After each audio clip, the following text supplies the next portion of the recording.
मन लागो मेरे यार फकीरी,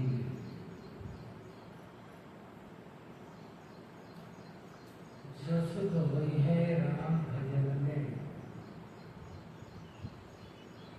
सो सुख नाही अमीरी में। भली बुरी सबका सुन लीजिए, कर गुजरान गरीबी में। प्रेम नगर में रहने हमारी, भली भली आई सबूरी में। हाथ में कुंडी, बगल में सुनता, चारों दिशा जगेगी। आखिर यतन खाक मिलेगा, कहा बिरत मगरूरी में। कहत कबीर सुनो भाई साधो, साहेब मिले सदूरी में। मन लागो मेरे यार फकीरी।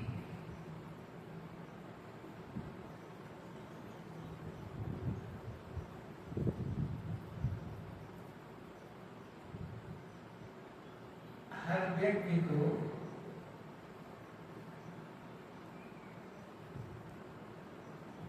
अपने मन को बराबर ये समझाते रहना होगा, संदेश देते रहना होगा। ऐ मित्र मन, तुम फकीरी में लगो। फकीरी का अर्थ मात्र घर छोड़ना नहीं,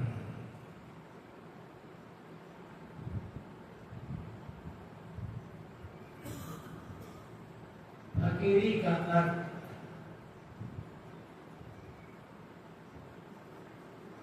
पकड़ रही जीवन।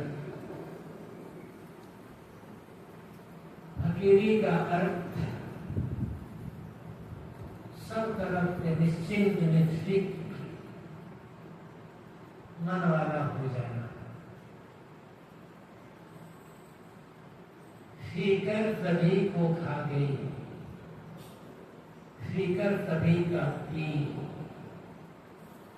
फिकर की फंकी गए, ताका नाम हमी। फिकर, फिक, चिंता, चिंता अपना बनाया रोग, जानबूझकर बनाया रोग। चिंता का मतलब है जानबूझकर अपने को दुखी करते रहना, अपने को दुख देते रहना। चिंता का मतलब है जानबूझकर अपने साथ दुश्मनी का व्यवहार करना। इसकी चिंता करते हैं, और चिंता करने से लाभ क्या होगा? चिंता करने से किसका क्या बना है?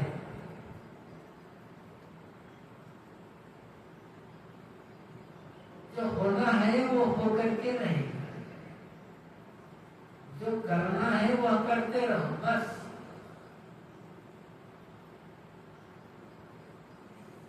आगे क्या होगा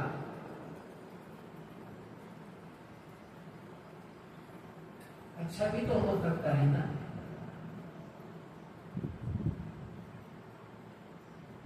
आगे क्या केवल बुरा बुरा ही होगा, जिसके लिए अभी से दुखी हो रहे। चिंता का मतलब ही होता है ना हो और कुछ भोगना। और फकीरी का मतलब होता है दुखमुक्त जीवन जीना। शरीर में कोई रोग व्याधि आ जाए और उससे तकलीफ हो रही हो, कष्ट हो रहा हो, तो बात अलग है। और रोग व्याधि से कष्ट होता है, दर्द होता है, दुख नहीं होता है। दुख तो तब होता है जब उस रोग से हम मन को जोड़ लेते हैं। शरीर के रोग को शरीर में ही रहने दें तो बड़ी सी बड़ी बीमारी आपको दर्द तो दे सकती, पीड़ा दे सकती है, दुख नहीं दे सकती। बीमारियों से केवल दर्द होता है, दर्द कहो, पीड़ा कहो, कष्ट कहो, दुख नहीं होता। दुख तभी होता है जब उससे मन को जोड़ लिया जाता है। बड़ी सी बड़ी घटना हो, प्रतिकूल से प्रतिकूल घटना मानते हैं, मन को न जोड़ो, दुख नहीं। लेकिन जोड़ने की आदत है, पकड़ने की आदत है।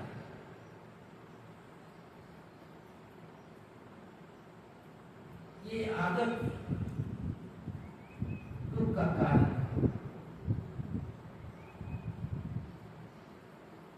फकीरी का अर्थ सब समय निश्चिंत, बेफिक्र, लापरवाह है। लापरवाही तो मतलब ये नहीं है कर्तव्य से लापरवाही। ये लापरवाही तो जीवन को बर्बाद करे। जो हो रहा है साथ भाव में स्वीकार है।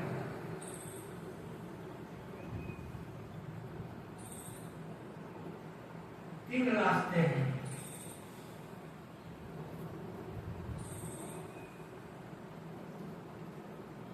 जो घटना घट रही है या घटने वाली है, आप नहीं चाहते कि ऐसी घटना घटे। प्रीति का वियोग कोई चाहता नहीं। हमारे परिवार में किसी की मौत हो, कौन चाहता? शरीर में रोग आ जाए, कौन चाहता? व्यापार में घाटा हो जाए, कौन चाहता? और इस तमाम बातें नहीं।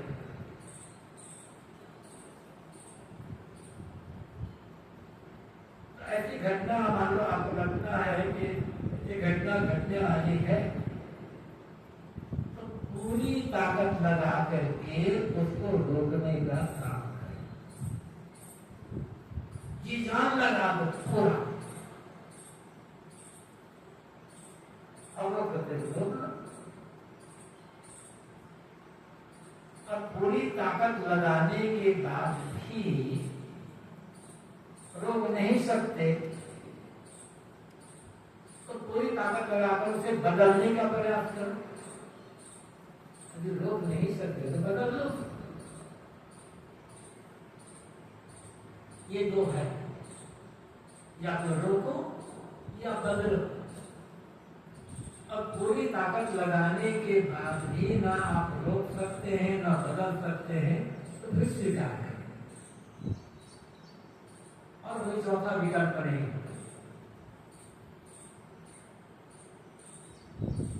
रोना, क्या रोने से वो घटना बदल जाएगी? किसी की मौत होगी, प्यारी पत्नी की मौत होगी, पति की मौत होगी, बेटे की मौत होगी, और किसी की मौत होगी, क्या रोने से आदमी जीवित हो जाएगा?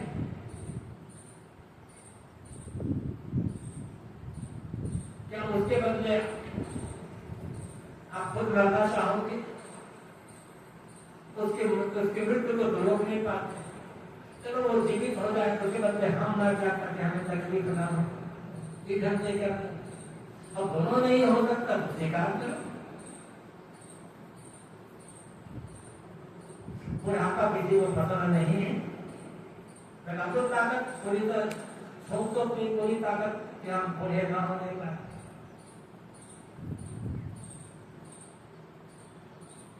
बुढ़ा नहीं होना चाहते हो, एक ही रास्ता है, जवानी में मर जाओ, और कोई रास्ता है नहीं।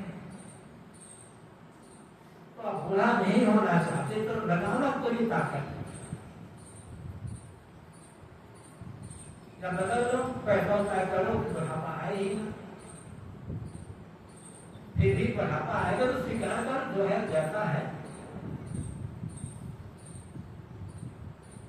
इसीलिए लापरवाही का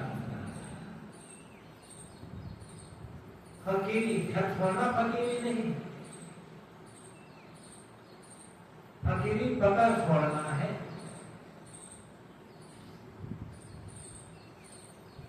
पकड़ मन से होती। एक व्यक्ति घर छोड़ करके साधु हो गए। एक जंगल था छोटा, जंगल किनारे जाकर के एक कुटी बना ली और कुटी को खूब सजाया।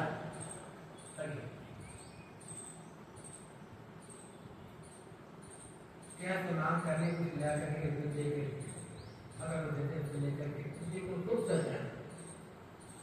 अब जो कोई आ जाए कुटी में कभी तो कुटी पसंद था, देखो मेरी कुटी कितनी सुंदर है, ये चीज मैंने लाया, चीज मैंने राम लाए। हर कोई कुटी कुटी जो आ जाए उस कुटी के पसंद करके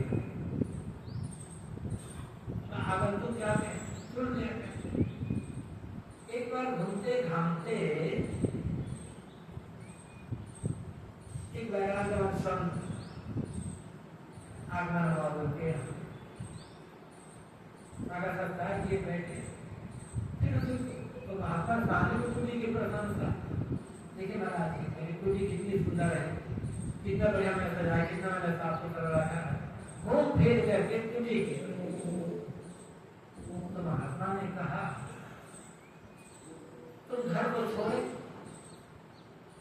घर में से गृहस्थी में से तो घर घुस जाते थे और साधु हो गए, अपने को साधु कहते हो, विरक्त कहते हैं। अब पुलिस सजा में साधना लगा तो छूट गया। अब कुटी को पकड़ करके पुलिस चिंता है कि जैसे ज्यादा कम न होने बाद बिगड़ने लगा। फिर क्या मतलब है घर छोड़ने का, क्या मतलब है तुम्हारे बैराग करने का। अहंकार को ठेक लगी, चोट लगी, कुटी में आग लगा दिया। आप कुछ कहते हैं कि मैं रागी हूँ, आप मैं रागी हूँ, मैं तो बैरागी हूँ, कुटी में आग लगा। अब चले गए महात्मा पीछे पीछे और कहने लगे महाराज आपने कहते थे ना, देखो ना मैंने कुटी में आग लगा दी, आपको मानना पड़ेगा कुटी बहुत सुंदर बनी है, आग लगाना वही पकड़ है। मतलब क्या हुआ, कहाँ करती नहीं, जिसको छोड़ चुके हो उसकी चर्चा करना बंद। अनेक ऐसे साधु होते हैं, साधु तो होंगे लेकिन समय पर चर्चा करे अपने घर की, हमारे घर में ये था, हमारे घर में वो था, हमारे घर में वो था। अरे तुम्हारा घर कहाँ रह गया था, छोड़ दिए था। तुम्हारे माता पिता का घर है, तुम्हारे भाई बंधु का घर है, तुम्हारे भतीजे के घर है, तुम्हारा घर कहाँ रह गया। लेकिन हमारे घर ऐसा, हमारे घर वैसा, हमारे घर में ये हो रहा। कहाँ फकीरी, कहाँ बैराग। कपड़ा पहनने से कोई फकीरी नहीं हो जाती। फकीरी पकड़ रहित मन पकड़ कुछ देती है, और जब पकड़ होगी तो चिंता होगी। निश्चिंत मन, जो होना होता रहे तो करना है, करते रहो, फिर निश्चिंत।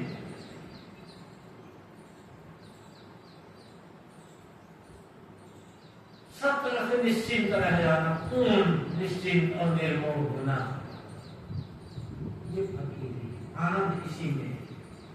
आप घर में रहते हैं, जो कर्तव्य हो है वो कर्तव्य करें, आप चिंता करके होते क्या, आप बच्चों के लिए जो कर सकते हो बच्चों के लिए करो। कितना संपन्न बनाना चाहोगे ना, बच्चों को संपन्न बनाना चाहते हो बनाओ, लेकिन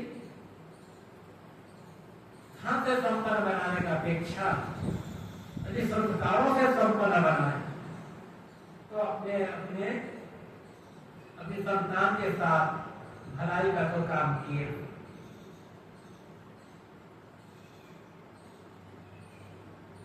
इसकी विपरीत आपने अपने बाल बच्चों को संस्कारों से संपन्न नहीं बनाया, अच्छी संस्कार नहीं दिए, केवल धन दौलत से संपन्न बनाने का प्रयास करते रहे तो आप खुद दुश्मनी का व्यवहार कर रहे उनके साथ, तो उसके जीवन को बिगाड़ रहे हो, उसे गड्ढे में गिरने का रास्ता तैयार करते हैं।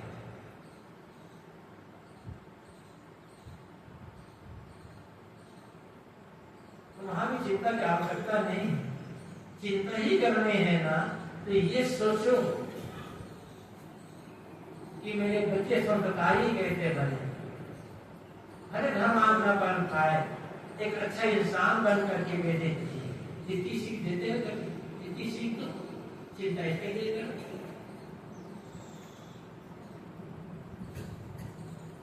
छत्तीसगढ़ में राजनाथ जी ने एक कार्यक्रम था, अंतिम दिन सत्संग के पश्चात पूजा बंदगी हो रही थी।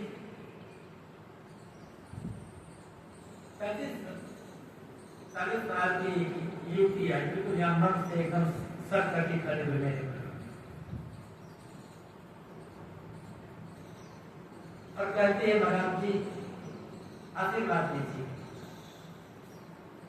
बेटा खुश रहो, सदैव प्रसन्न रहो। गुरु जी आई इस प्रकार का आशीर्वाद नहीं चाहिए, तो रहना है क्या और कुछ आशीर्वाद चाहिए। मैंने कहा क्या आशीर्वाद चाहिए? तो उसने कहा कि मैं प्रेग्नेंट हूँ, मुझे बच्चा होने वाला है, आशीर्वाद दीजिए कि मेरे होने वाला बच्चा आप मेरा साधु बने। अब उसके मन में अपने बड़े संसार से लिए कैसे भावना है, बच्चा साधु बने या ना बने, लेकिन उसके मन में तो यह है ना कि मेरा बेटा संस्कारी बने। और है वो सोचती रह जाए बराबर, स्वाभाविक है, भले साधु बनने के अच्छा आदमी तो बन सकता है ना।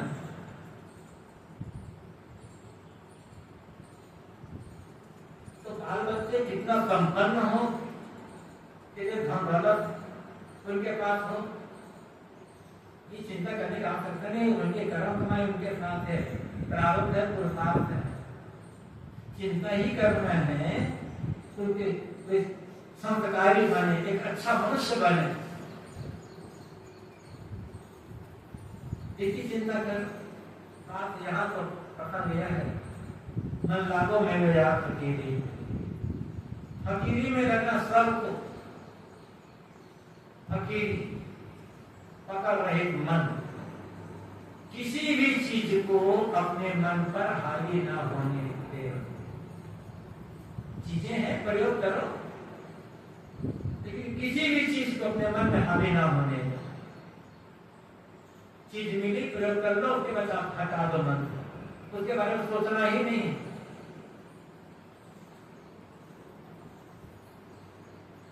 फिर निश्चित रहना।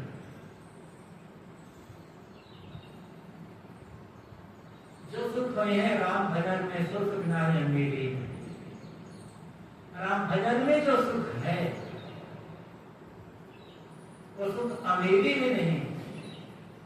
अमीरी में आपको सुविधा मिलेगी, आराम मिलेगा, कीमती वस्तुएं मिलेगी, सुख नहीं मिलेगी। सुख राम भजन में, और राम भजन करते है आत्म परिष्कार, आत्म परिष्करण, आत्मशोधन। निरंतर अपने आप को घटते शुद्धते समाते चले जाना, परिमार्जित करते चले जाना।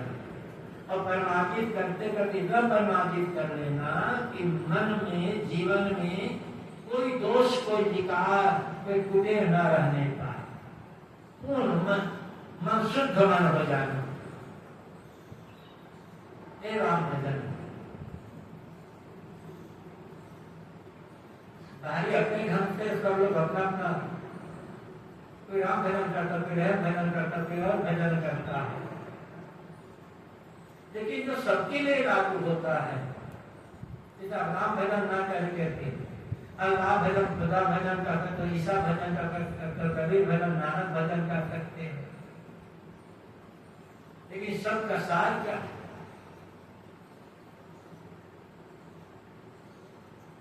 जीवन की निर्मलता, पवित्रता, मन में कोई विकार नहीं है, कोई गंदगी नहीं, कोई चिंता, कोई इच्छा, कोई कामना नहीं, कौन सा दुख है?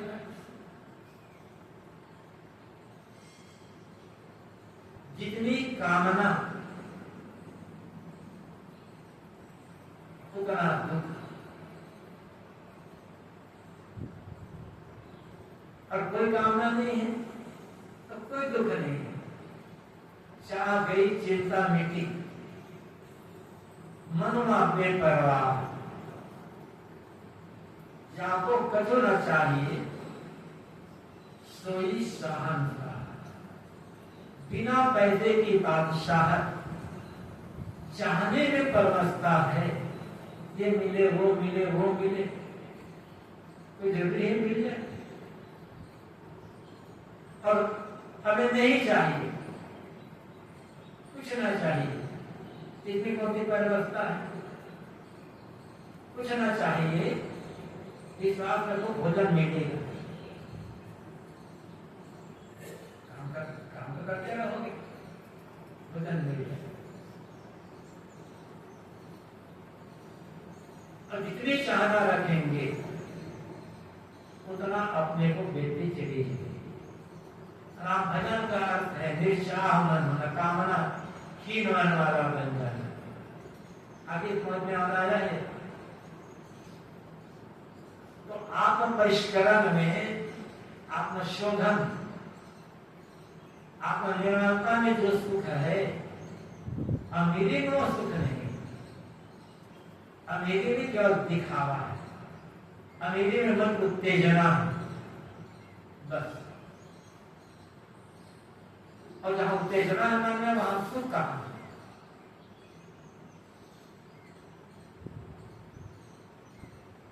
भले बुरी सबका सुन लीजिए, कर गुजरान गरीबी, सबका भला बुरा सुन लो और शांत रहेगा। ये फकीरी है। गाली दे उसके लिए धन्यवाद, प्रणाम करें, प्रशंसा करें, उसके लिए धन्यवाद, सबके लिए धन्यवाद, सबके लिए मंगल कामना।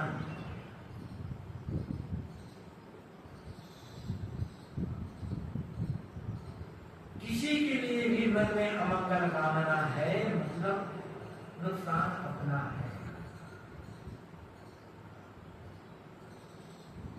नॉर्मली बात जी, दुनिया है, सब अपने अपने खुशी के लिए अपना अपना काम कर रहे हैं। तो ऐसा होता है जिसे हमारी प्रशंसा करके अच्छा लगता है, उसके मन में खुशी होती है प्रशंसा करने में। तो ऐसा है जिसे हमारी निंदा बुराई करके, हमारी हंसी उड़ाकर खुशी मिलती है, उसका अपना मन है। प्रशंसा करने वालों के लिए मन में राग ना, निंदा करने वालों के लिए मन में द्वेष ना, ये फकीरी है।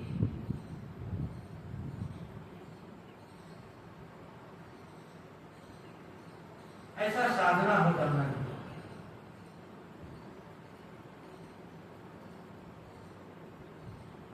और यदि थोड़ा सा विवेक हमारे पास हो, हम अपने मन को समझा सके,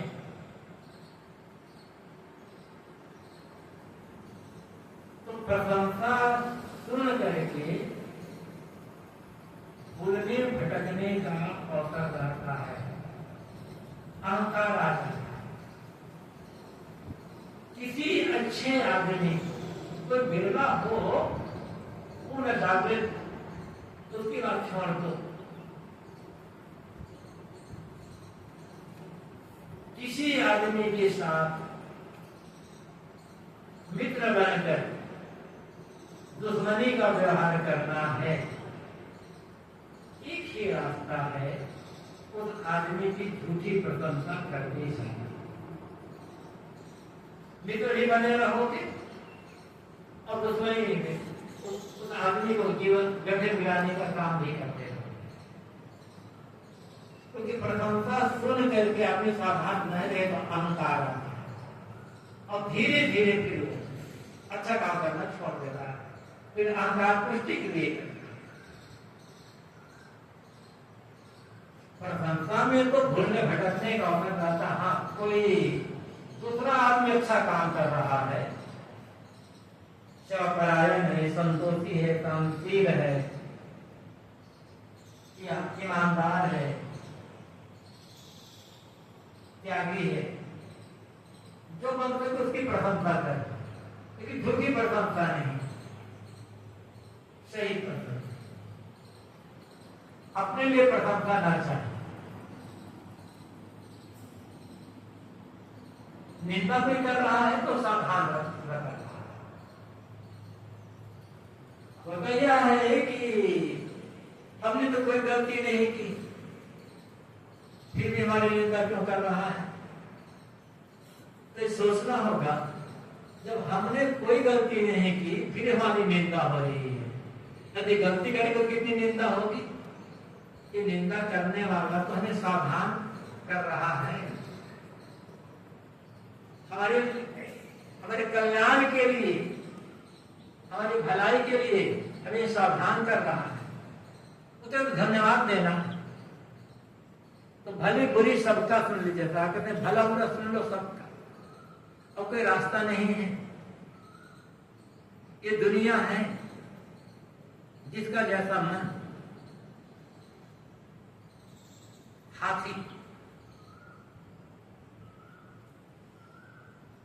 पहले की अपेक्षा अब कम हो गया है, लेकिन अभी भी देहातों में कभी कभी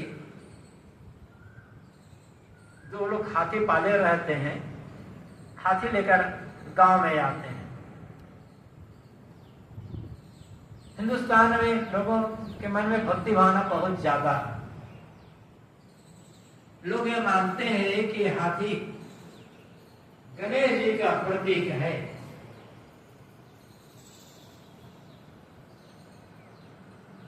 अनेक लोग हाथी लेकर घर से निकलते हैं, खाकर महिलाएं बहुत निकलती हैं, हाथी को प्रणाम करती है महिलाएं। कुछ लोग उसे हाथी को रोटी खिलाते हैं, कुछ लोग फल खिलाते हैं, कुछ और करते हैं। और हाथी वाले तो हाथी हम रहते हैं, उनको अनाज या पैसा या कपड़ा देते रहते हैं। हाथी लोग हाथी को उतारते हैं। हाथी कभी रुकता है कि मेरी प्रशंसा कर रहे हैं, मुझे रोटी खिला रहे हैं, मुझे ये खिला रहे हैं और मेरी आरती कर रहे हैं, यही रुक जाओ, तो कब तक चला जाता है। गांव के लोग तो हाथी की आरती वंदना करते हैं, हाथी को प्रणाम करते हैं और किसी पीछे कुत्ते भूखते रहते हैं। कभी हाथी पलट कर देखा कुत्तों को, ये क्या मुझे भूख रहा है, कितने कुत्ते भूखने वाले, पता नहीं चलता। हाथी ना प्रशंसा करने वालों के पास रुकता है, न इसे भूखने वाले लोग कुत्ते हमें पलट कर देखता है। बस यही रास्ता है। जो निंदा कर रहे हैं उनको पलट कर देखो मत, जो प्रशंसा कर रहा है वहां रुको मत, आगे बढ़ते जाओ, तो अपना काम करना है।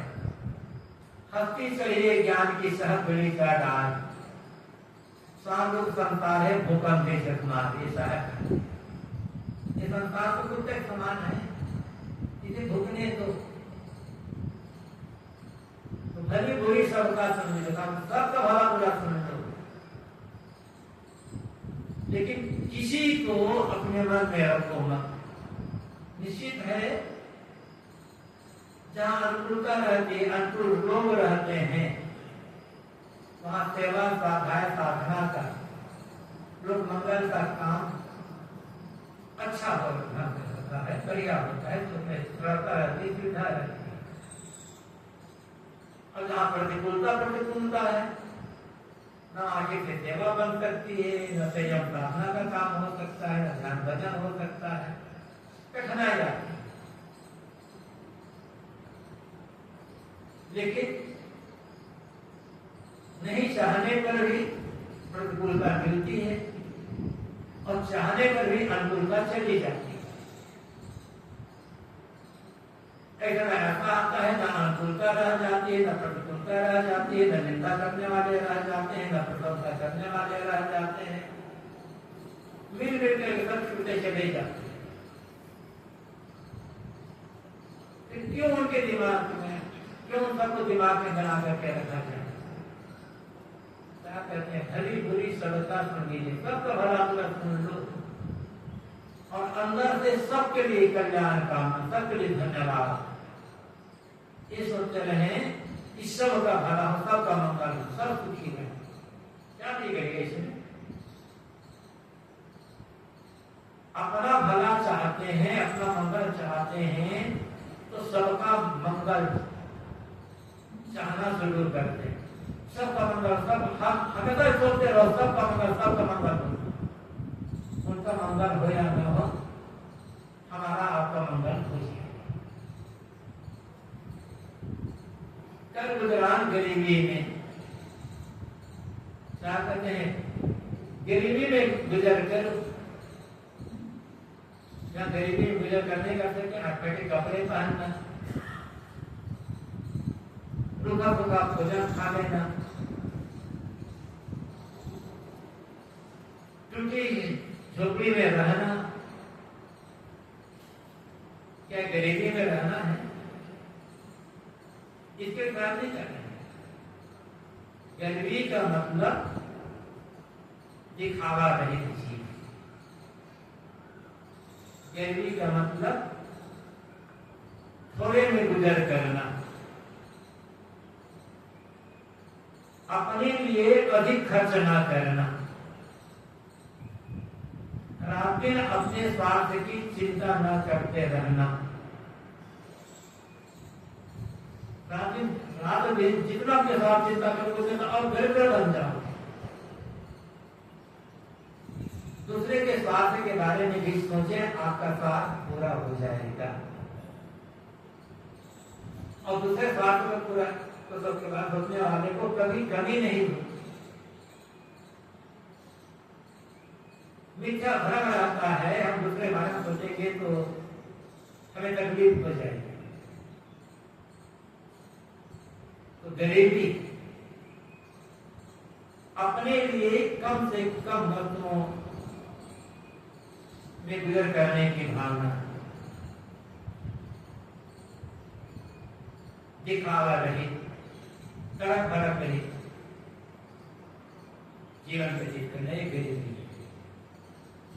गुरुदेव कहा करते थे ऐच्छिक गरीबी, सब कुछ है फिर भी थोड़े में निर्वाह। जो बचेगा तो वो सेवा में लगते हैं। साहब ने कई बार ऐसा कहा है, दीन गरीबी बंदगी, समता से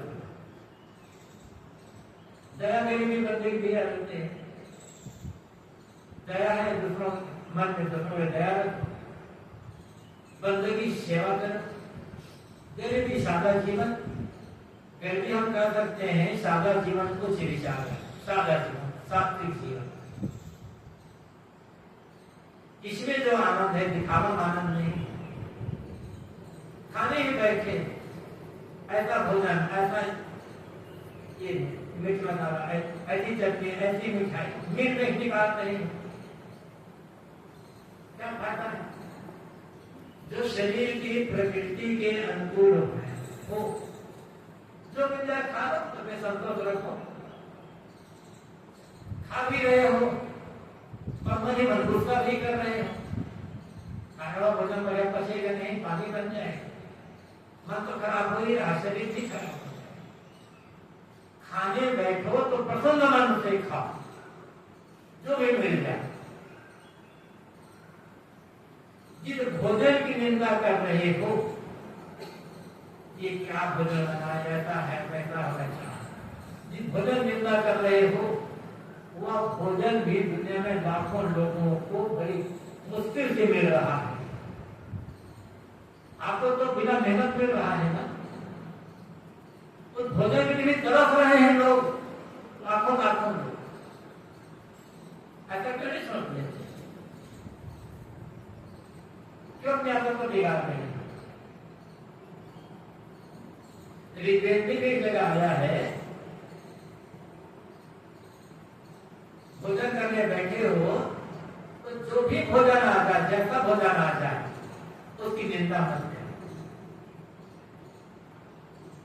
साथ भाव स्वीकार कर लो। स्वाद के चक्कर में पड़ना तो अपने आप को रोगी बनाना है। ऋग्वेद में एक रहा है, अन्न तो तुम खाते हो या अन्न तुम्हें खाता है। जरा सोचिए, हम सब सोचिए, अन्न को हम खा रहे हैं या अन्न हमें खा रहा है? ये मात्र भूख मिटाने के लिए खा रहे हैं, पूर्ति के लिए, जीवन जीने के लिए खा रहे हैं, तो समझ लो अन्न को आप खा रहे हैं। और जीवा स्वाद के लिए खा रहे हो, स्वाद के चक्कर में पड़ रहे हो, तो अन्न आपको खा रहा है, लेकिन वो आपको बर्बाद कर रोगी बना देगा। तो यहाँ बात इतनी ही है, कर गुजरान गरीबी,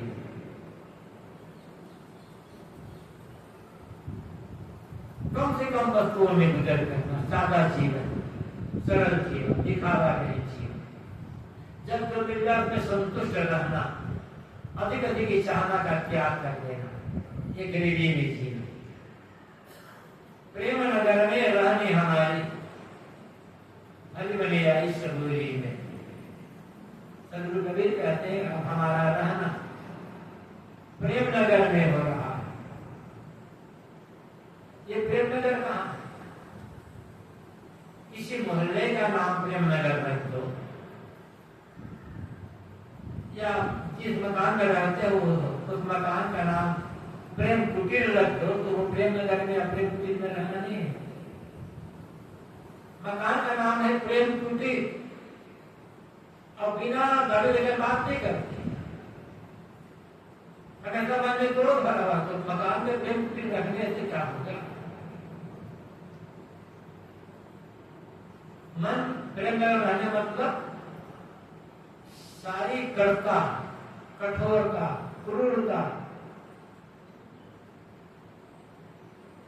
दुर्व्यवहार, कटवाणी का त्याग हो गया।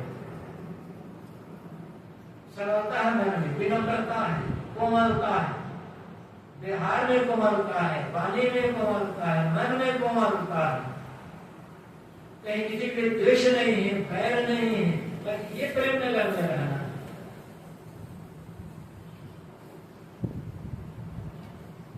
और आनंद इसमें है, मन की कठोरता, क्रूरता,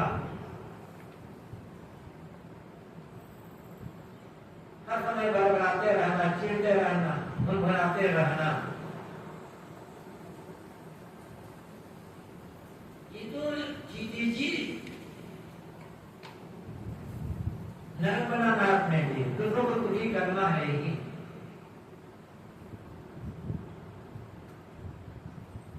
मन में प्रेम, और प्रेम का अर्थ है अपने बारे में ना सोचना, दूसरों के बारे में सोचना, दूसरे लोग कैसे खुश रहें। प्रेम में सदैव सामने वाला व्यक्ति केंद्र में रहता है। प्रेम का अर्थ है जहां केवल देने की भावना हो, पाने की भावना ना, मुझे क्या मिल रहा है, मुझे क्या मिलना चाहिए, ये भाव है तो प्रेम नहीं। दूसरों को मैं क्या दे सकता हूँ, क्या दे रहा हूँ, जो दे रहा हूँ तो उनके भी हितकर है या नहीं है, उचित है या नहीं है, ये भाव। अपना भला कष्ट सहन कर लेना, लेकिन दूसरों को कष्ट सहाने की चेष्टा न होना, तब प्रेम।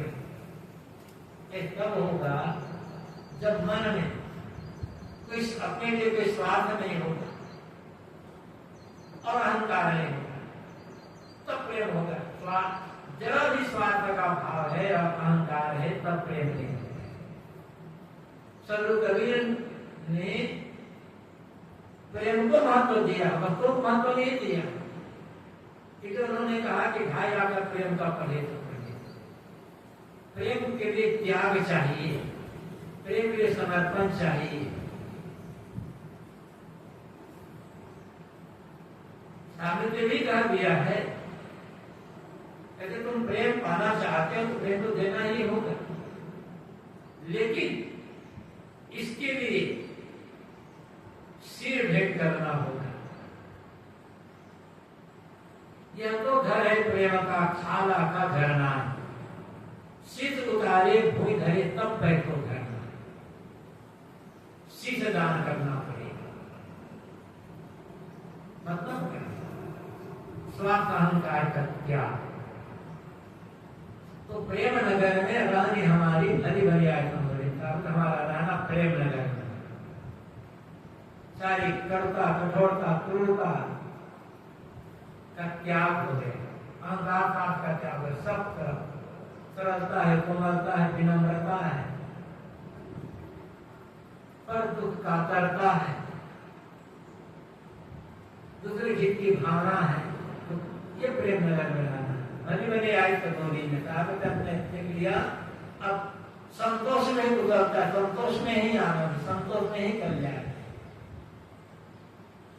प्रातः समय शक्ति योग्यता अनुसार से काम करते रहो, तो मिलते संतोष। संतोषी सदा सुखी कहा जाता है, ये केवल कहावत नहीं है, अनुभव सिद्ध वाली है। कोई भी ऐसा करके देख सकता है। असंतोष तो न हुआ खुद भोगना है, अपने जी को जलाना है। हाथ में कुंडी, बगल में सोटा, चारों दिशा से गिरी, हाथ में कुंडी, भिक्षा पात्र, बगल में सोटा, बस ये संपत्ति है। हाथ में भिक्षा पात्र और बगल में सोटा। फिर तो हम जहां जाते हैं, जिधर देखते हैं, हर तरफ हमारी जागीर है, अपना है राज्य। कुछ छीन जाएगा, कुछ चुरा जाएगा, कुछ खो जाएगा, ये चिंता ही नहीं है ना।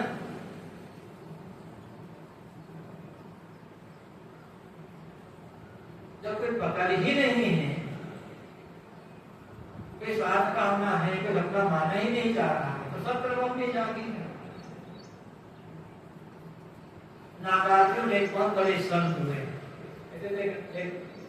एक नागार्जुन वो दर्शन में हुए हैं, जिन्होंने शून्यवाद दिया है, माध्यमिक जो उनकी कारिका है और प्रसिद्ध है, उन्हीं के लिए है या दूसरे को लिए। नागार्जुन एक अच्छे वैराग्यवान से वहां पर राधा उनसे बड़ा प्रभावित, रानी भी बहुत प्रभावित, उनके शिष्य थे। नागार्जुन भिक्षा मांग करके खाते थे। एक दिन रानी ने सोचा कि अपने गुरु को मैं राजमान आमंत्रित करूं और अपने हाथों में भोजन करूं। तो नागार्जुन को निमंत्रण दिए।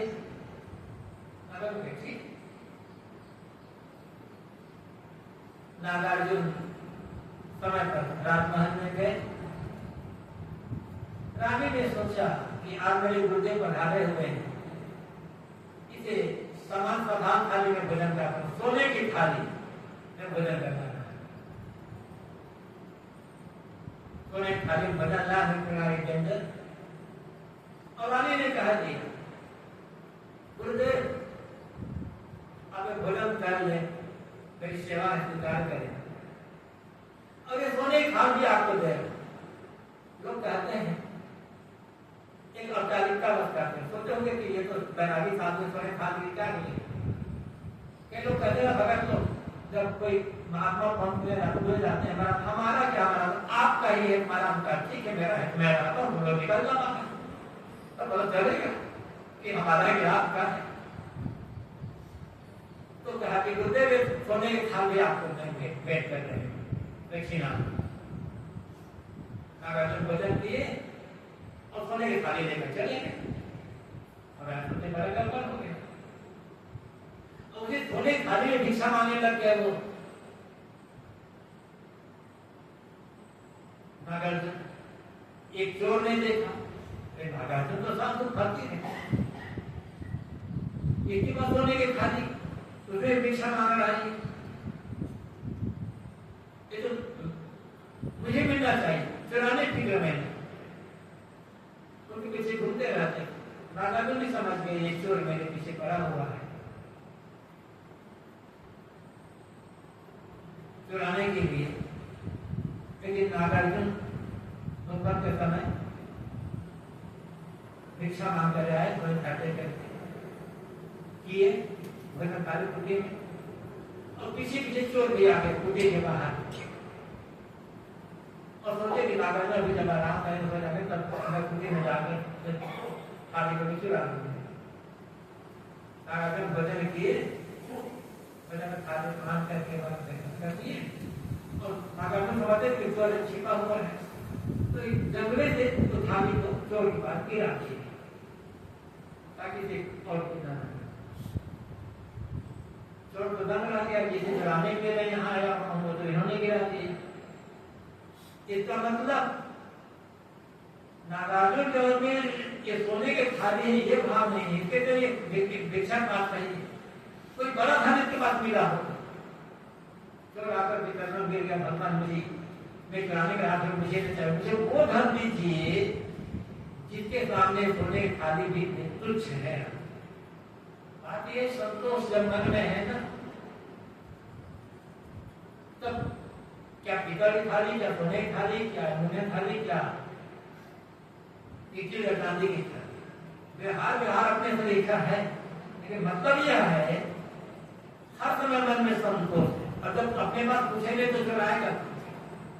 साहब कहते हैं हाथ में कुंजी, बगल में हाथ में भिक्षा पान, बगल में सोना, फिर जहां जाते हैं हमारी जागीर है, कोई तकलीफ नहीं, चिंता ही नहीं, कहीं बैठ कहां सो गए, नींद आई सो गए शमशान या शून्य में, आखिर सुख नींद की तो किया नहीं कहा। प्रकाश साहब का भजन है, नींद आई सो गए शमशान या शून्य में, जहां नींद आई सो गए, एक खंडहर भवन में, कहीं शमशान में, कहीं खुले मैदान में। आखिर सुख उस नींद की, चिंता नहीं तो सुख है, तो सोने का सुख निश्चित होकर सोने का जो सुख है शमशान में कहीं भी, वो सोने का सुख भवन में दोसर तकिया ने कहा है जहां चिंता लगी। चिंता रहित आप हैं तो आप हर तरफ आपकी जागीर है, और चिंता है तो राजमहल में भी आप दरिद्र बने हुए हो, बंधन में पड़े हुए हर समय। और किसके लिए चिंता? आखिर ये अगर खाक में लेगा कहा फिर तो मत जरूरी। आजकल के शरीर मिट्टी में मिलने वाला है, किसके अहंकार में घूम रहे हैं, सोच नहीं कि मेरा क्या है, मेरा तो कुछ भी नहीं है, ये शरीर भी मेरा नहीं है, आखिर में ये शरीर भी छूट जाने वाला है। फिर शरीर के रूप का, शरीर के बल का, शरीर के सौंदर्य का, शरीर के जलाने का क्या अहंकार है?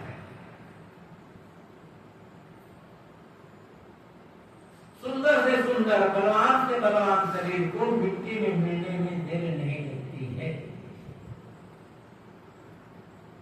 शरीर है, सेवा साधना करके इसका सदुपयोग कर ले बस। अनंत मिट्टी का ठेका मिट्टी में मिलने वाला है, तो क्या हम क्या करना है? कहा तो फिर सुनो भाई साधु साहेब मिले तो बोले कभी कहते हैं ये भाई तुम तो सुनो, साहेब परमात्मा सुख मोक्ष आनंद शांत सबूरी में मिलने वाले हैं। आप उसे मोक्ष कहो, परम आनंद कहो, परम शांति कहो, आत्मस्थिति कहो, आत्म साक्षात्कार कहो, ब्रह्म साक्षात्कार कहो, निर्वाण कहो, कैवल्य कहो, परमात्मा का मिलन कहो, सब इस शब्द है। बाहर कुछ मिलने वाले नहीं, सब प्रकार से मन पूर्ण संतुष्ट हो गया। आत्मबोध है, मन निर्मल है, पूर्ण संतुष्ट, पूर्ण आत्मतृप्ति है। फिर और क्या चाहिए? यह तो आत्मरतिरेश आत्मचित्तस्य मानवः आत्मन्येष संतुष्टस्य कार्यं न विद्यते। गीता में कहा गया है यस्तु आत्मरतिरेश, जो व्यक्ति आत्मरत है, आत्मलीन है,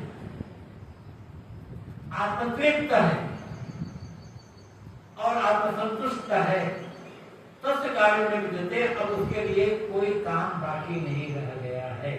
जीवन की सर्वोच्च उपलब्धि है आध्यात्मिक दृष्टि से देखने, और इस उपलब्धि के बिना संसार की सारी उपलब्धि केवल तृण के समान है, कहना चाहिए तृण का नंबर भी। बाहरी संपत्ति का अपना मूल्य आपकी जगह पर, लेकिन जीवन की परम ऊंचाई क्या है?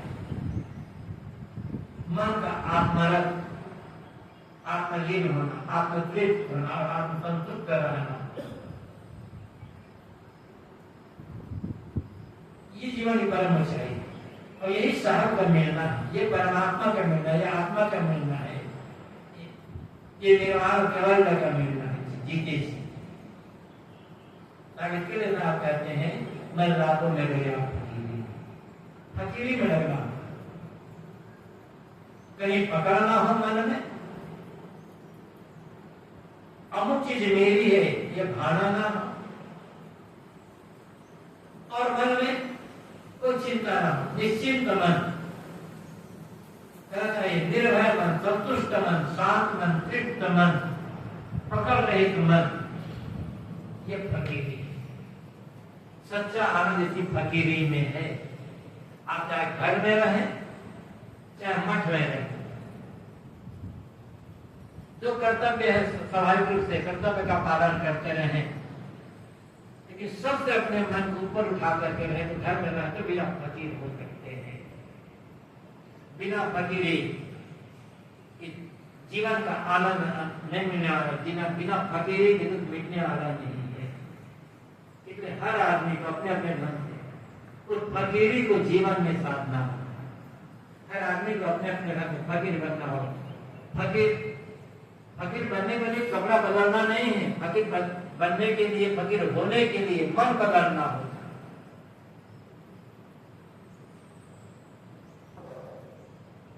मन को अंतर्मुख करके आत्मतृप्त होना हो। सच्चा सुख इसी में है। समय पूरा होने जा रहा है, लेकिन 5-7 मिनट सब लोग शांत होकर के बैठे, उस फकीरी को कहा है सब कुछ छोड़ दे तो आप फकीर है ना।